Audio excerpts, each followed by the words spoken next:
Create అయ్యి ప్రపంచమంతా విస్తరించిన యోగా, శాస్త్రీయంగా కూడా ప్రూవ్ అయిన యోగా, మనం గర్వంగా చెప్పుకోగలిగిన మన కల్చర్లో పార్ట్ అయిన యోగా, ఇది ఈరోజు అంతర్జాతీయంగా జరుపుతున్నారు. అది ఈరోజు విశాఖపట్నంలో ప్రధానమంత్రి వచ్చి పెద్ద ఎత్తున జరిగింది.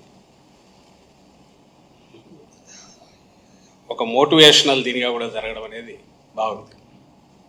ఈ సందర్భంగా మా అధ్యక్షులు కూడా ట్వీట్ పెట్టారు. ఈరోజు అక్కడి నుంచి షిఫ్ట్ అయితే ఇదే రోజు చంద్రబాబు నాయుడు గారు ముఖ్యమంత్రిగా అక్కడికి వెళ్ళి దాన్ని పార్టిసిపేట్ చేశాక మళ్ళీ మీడియాతో మాట్లాడినట్టున్నారు. ఆయన యోగా ఏం ప్రాక్టీస్ చేస్తున్నారు, జనరల్గా రోజు ప్రాణాయామం కానీ యోగాసనాలు కానీ వేసి ఇచ్చేస్తే వారి మాట తీరులోనే ఒక ప్రశాంతత, ఒక స్థితప్రజ్ఞత ఉంటాయి, ఓ పరిపక్వత ఉంటుంది. వాళ్ళని చూడగానే ఒక ఆరా కనిపిస్తుంది వెనక. ఈయనలో అది కనపడట్లా. అక్కడ కూర్చోవడంలో అక్కడ ఏ రకంగా కూర్చున్నాడో తెలియదు, కానీ ఇక్కడికి వచ్చిన తర్వాత చూస్తే ఇమ్మీడియట్ మొహంలో ఒక రకమైన అక్రూరత్వం, ఆ కుటిలత్వం, దబాయింపు, బుకాయింపు సేమ్ నారా చంద్రబాబు నాయుడు గారు. ఈ రాష్ట్రం మీద ఒకప్పుడు ఉమ్మడి ఆంధ్రప్రదేశ్ మీద ఎట్లో ఇప్పుడు ఈ రాష్ట్రం మీద, ఆ రాష్ట్రం తెలంగాణ మీద కూడా ఉందని ఆయనకైనా అనుకుంటారు. బహుశా ప్రజల నుంచి వచ్చి ప్రజానాయకుడిగా ఎన్నుకోబడిన నాయకుడు కాదు కాబట్టి అప్పటికే మామగారు పెట్టిన ఒక పెద్ద కోటను స్వాధీనం చేసుకుని అక్కడి నుంచి తెలుగుదేశం పార్టీ అనే కోటను దానిని పూర్తిగా తనకు పట్టులేక తెచ్చుకొని మ్యానిపులేషను, అలాగే సిస్టమ్ మ్యానిపులేషన్తో పాటు మీడియానే సర్వస్వంగా భావించి ఒక వర్చువల్ ఇమేజ్ ఏదైతే క్రియేట్ చేస్తానని అనుకుంటాడో దీని ద్వారా ప్రజల మైండ్స్ను కంట్రోల్ చేయొచ్చు అనుకునే ఒక హిప్నాటిస్ట్ తరహాలోనే ఆయన బిహేవ్ చేస్తాడు.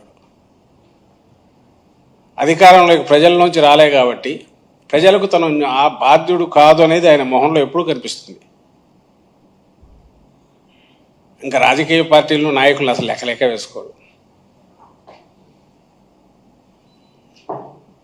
ఆయన మాటల్లో ప్రతిసారి అదే కనిపిస్తుంది. ఈరోజు అదే కనిపించింది.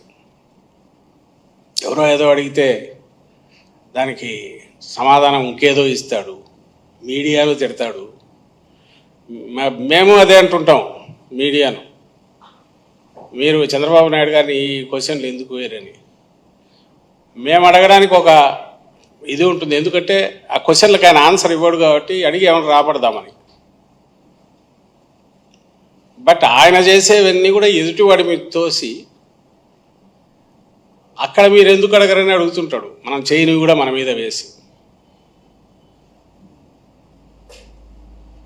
ఈరోజు ఎవరో ఇంటర్నేషనల్ యోగా డే సందర్భంగా ఇంత వేస్ట్ చేసే బదులు అదేది రిషికొండ లాంటిది ఒకటి కట్టించవచ్చు కదా అని ఎవరో అంటున్నారని ఇంకెవరో అడిగారు. ఎవరు అంటున్నారో తెలియదు.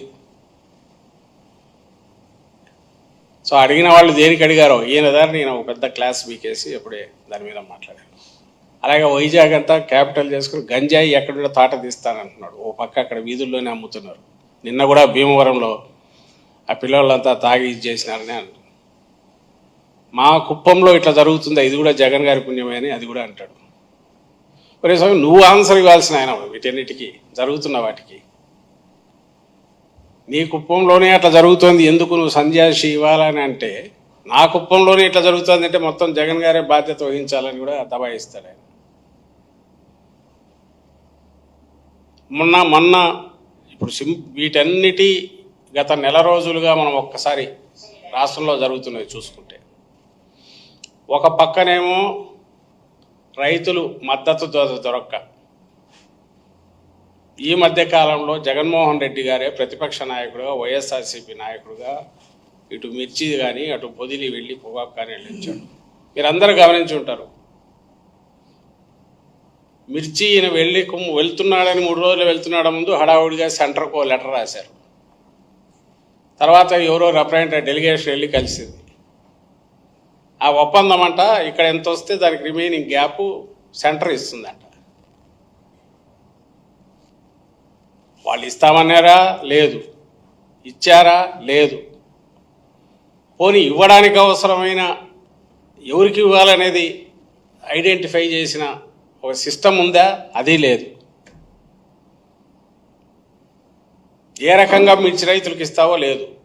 ఊరికే 2 ఫోటోలు 4 వచ్చి అయిపోయాయి అని రాశాడు. As if that is centres responsibility అన్నట్టు వాళ్ళకి చెప్పేశాం, వాళ్ళు ఇస్తారు తీసుకోండి అని చెప్పి. అదే P4 మాదిరే, వాళ్ళు ఇస్తారు నువ్వు తీసుకో, అది ఏది దాని కింద ఆడబెట్టని ఏదైతే అంటున్నాడో ఇది కూడా అంతే అయిపోయింది ఈయన పని ముఖ్యమంత్రిగా. తర్వాత పొగాకు వచ్చేసరికి అది మరీ అన్యాయం. జగన్మోహన్ రెడ్డి గారు పోయి వచ్చాక మన మంత్రి కేంద్ర మంత్రి ఎవరు వచ్చారు, దానికి ఈయనకు ఢిల్లీకి పోవడానికి కూడా ఓపిక లేదు. ఢిల్లీకి పోతే ఏం మాట్లాడుతున్నారో తెలియదు, కానీ ఆయన ఇక్కడికి వచ్చినాడని చెప్పి ఆయనకు హడావుడిగా పొగాకు గురించి మీరు ఇంటర్వ్యూని అయ్యి ఏదో ఒకటి చేయాలని ఈయన చెప్పాడట. ఇంకా మీడియా ఉంది కదా, ఇంకా ఈయన చెప్పేస్తే సెంటర్ ఆ డైరెక్షన్స్ ఫాలో ఇచ్చేస్తుంది, డోంట్ వర్రీ పొగాకు రైతులందరూ అని చెప్పి వాళ్ళు మీడియాలో రాసేసుకున్నారు. ఇప్పుడు మామిడికి సంబంధించి ఎక్కడెక్కడ ట్రక్కులు ఆగిపోయినాయి, అవి 4 రూపాయలు 5 రూపాయలకు వచ్చింది వాళ్ళ మీడియాలో కూడా రాస్తారు. అయితే వాళ్ళు రాసే కారణం గవర్నమెంట్ ఎంత చెప్పినా వాళ్ళ ఫ్యాక్టరీలు వాళ్ళు వినట్లేదంట. అసలు నువ్వు వాళ్ళకి ఎప్పుడు చెప్పినావు, ఎప్పుడు కూర్చోబెట్టి వాళ్ళని ఫోర్స్ చేసావు, లేదా ఆర్మ్ ట్విస్ట్ చేసావు, లేదా ప్రెజరైజ్ చేసావు, లేదా నిజంగా ఆ ఫ్యాక్టరీల దగ్గర ఆగిపోయి ఉంటే దాన్ని ఏమైనా మూవ్ చేయడానికి గవర్నమెంట్ వైపు నుంచి ఏమైనా చేసే ప్రయత్నం చేసావా? ఒక్కటంటే ఒక్క పంటకు సంబంధించి అయినా సరే అది నువ్వు ఎంతవరకు చేయగలవో that's a different issue. But ఇంటర్వ్యూన్ కావడానికి నువ్వు ఎక్కడ ప్రభుత్వం వైపు నుంచి ప్రయత్నం చేసావు? ఇదే ఏడాది క్రితం పోతే జగన్మోహన్ రెడ్డి గారు చేయని సందర్భం ఉంటే ఏమైనా ఉందా?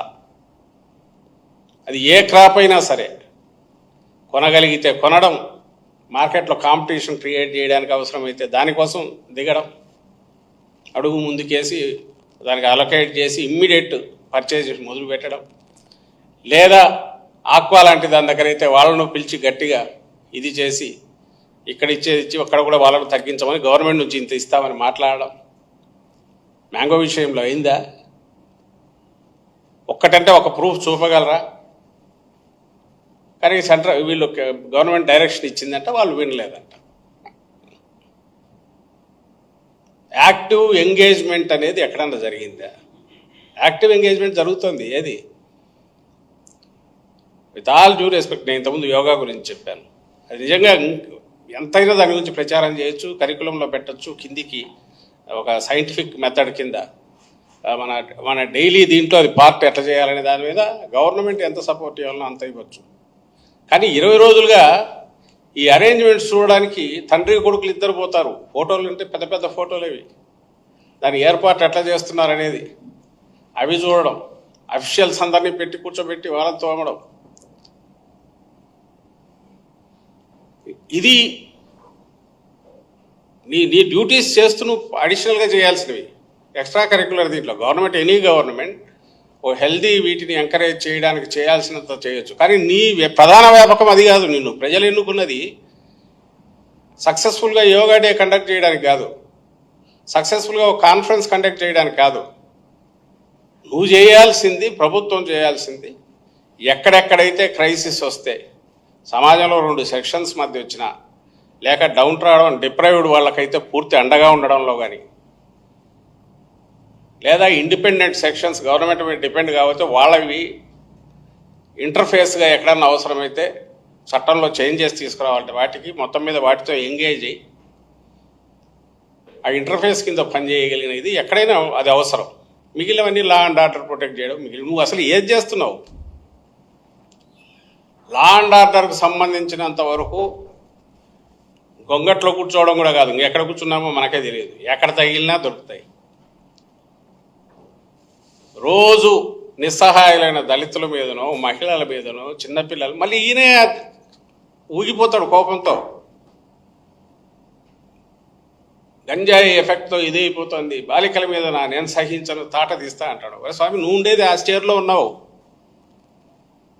మేము అడగాల, ప్రజలు అడగాల, సివిల్ సొసైటీ అడగాల, ఏం చేస్తున్నావు బాబు అని. నువ్వు ఫాలో అప్ ఏం చేసావు ఒకటి చూపించు.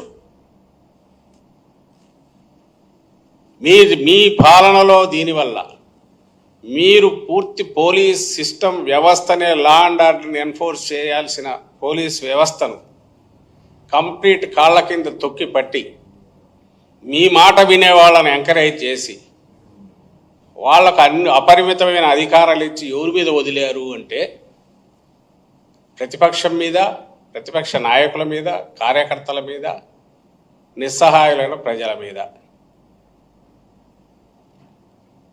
దాని ఫలితం ఏడాది తిరిగేసరికి ఇప్పుడు కనిపిస్తుంది. దాని రిజల్ట్ కుప్పంలో చెట్టుకు కట్టేయడము, తెనాల్లో రోడ్డు మీద పెట్టి కొట్టడము, కొట్టే సినిమా అది తీయడం, దాని ఫలితమే సిఐలో డిఎస్పీలో వాళ్ళు పిలిచి నువ్వు పుట్టుకు పుట్టి నువ్వు ఎట్లా ఆటుంటావు రా అని బెదిరించడము. ఇవి తప్పుడు కేసులు పెట్టడం, అన్ని తప్పుడు కేసుల మీద ఎన్నాళ్ళైనా నెలల తరబడి జైల్లో ఎట్లా ఉంచాలనే దానికి అవసరమైన మెథడాలజీ, మోడస్ ఆపరెండి డెవలప్ చేసుకోవడం, చట్టంలో ఉండే వెసులుబాటును, లొసుగులను ఆసరా చేసుకుని పోలీస్ వ్యవస్థ అంతా దాంట్లో పక్కాగా తర్ఫీదు అవుతుంది. వాళ్ళే ఇదిగా ఉన్నారు. సో నువ్వు దాంట్లో బిజీగా ఉన్నారు మీరు. సో లా అండ్ ఆర్డర్ లేదు, ఈ రైతులకు సంబంధించిన సమస్యల నుంచి అడ్రస్ చేసే సిస్టమ్ లేదు. ఎడ్యుకేషన్ చూస్తే గందరగోళంగా మన 10th క్లాస్ ఎవాల్యుయేషన్ చేస్తే 37 నుంచి మళ్ళీ రీఎవాల్యుయేట్ చేస్తే అది 90 మార్కులకు పోతున్నాయి. పైగా తర్వాత చూస్తే ఎవరు అడిగితే వాళ్ళకు నాకు ఎన్ని తేడా ఉన్నట్టున్నాయంటే అన్నీ వేశారంట. ఇంకా మెగా డిఎస్సి అదేదో దాని నడుస్తూ ఉన్నట్టుంది. అంటే ప్రజలందరినీ ఒక రకమైన సైకలాజికల్ స్టేట్కు పొద్దున లేస్తే, మళ్ళీ చెప్తున్నాం, చంద్రబాబు నాయుడు గారికి ఉన్న అపరిమితమైన ఆ ప్రచార సంబంధమైన ఒక పెద్ద విస్తృతమైన మెషినరీ ఏదైతే ఉందో, దాంట్లో వచ్చే బాకా పత్రికలు, ఛానల్స్తో పాటు ఇవి కాక వందలాది యూట్యూబ్ ఛానల్స్, ఇవన్నీ పెట్టి దీంతోపాటు మౌత్ పబ్లిసిటీలో ఫస్ట్ నుంచి సిద్ధాస్తులు చేసేది ఇదే పనే. ఒక వర్చువల్ క్రైసిస్ క్రియేట్ చేస్తారు.